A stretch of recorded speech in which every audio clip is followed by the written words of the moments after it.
Hello folks and welcome back to the channel.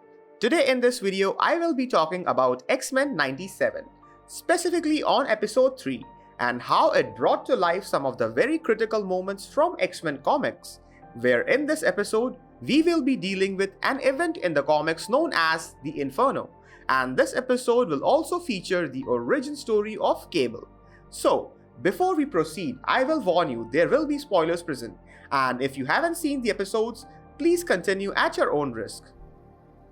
Now, as you already know, X-Men 97 launched with a couple of kick-ass episodes, which ended in a pretty strange cliffhanger, as when the X-Men were just getting accustomed with the new dynamics of Magneto as their leader and Storm leaving the team after losing her powers, they were thrown into another spiral as a double of Jean comes fainting at the door. This kicked off the Inferno incident from the comics, where a past villain from X-Men named Mr. Sinister had cloned and replaced the actual Jean Grey with a double. And this was also confirmed in the beginning of the episode by Beast that the Jean who came crashing down is the real one, whilst the one who were with them all this time and who just had a baby with Scott is actually a clone. Beast, confirm your tests. Enough tests! I am Jean Grey, member of the X-Men, one of the first. You know me. This launched a whole array of emotional turbulence amongst X-Men, where obviously the clone Jean and Scott were the most affected.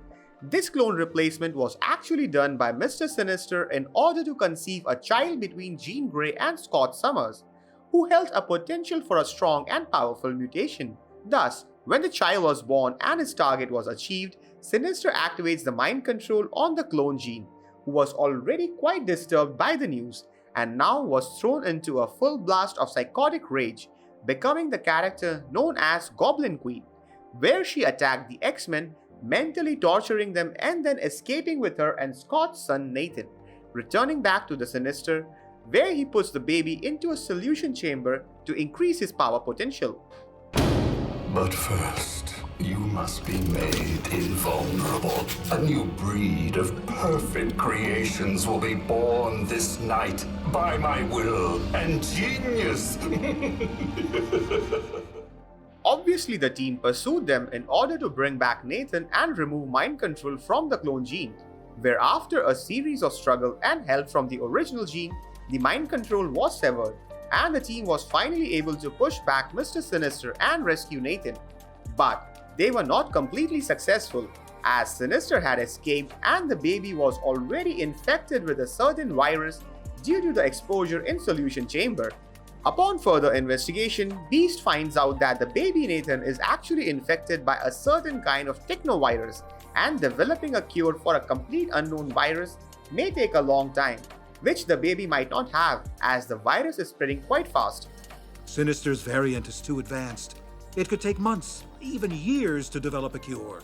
And the virus is already spreading rapidly. There's no time. Thus, they came up with the only solution they had, which was to send the child into the future, as it was earlier mentioned in the episode that Beast had fixed Bishop's time travel bracelet so that he can return back to the future. Now, with no other options left, they decided to send the baby to the future with Bishop, as it was the only way of dealing with the virus. And with the bracelet's limited charge, no others can accompany them in this one-way trip. Thus, with a heavy heart, Scott and clone Jean bid farewell to their son Nathan as he and Bishop walks through the portal.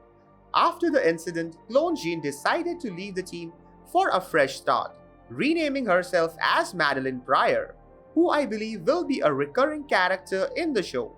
And most importantly, the baby which was sent to the future with Bishop will eventually become the character we know as Cable.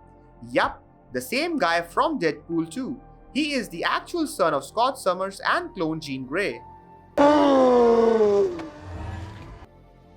I know the way certain aspects of this Inferno incident took place in this episode was quite different from the comic books, but still, they managed to give us a proper showcase of the events that transpired in accordance with the narrative of the story. So maybe we can give them a leeway. And also, for all the Storm fans out there, keep hope, she isn't done yet. Speak plainly. Who are you? Name's Forge, Storm. an old friend of Charles Xavier. I'd like to help you get back what you've lost. So folks, that's it from my side today. If you're already watching the series, feel free to express your thoughts in the comment section, drop a like to show your support, and subscribe for more incoming videos. And I will see you soon in the next one.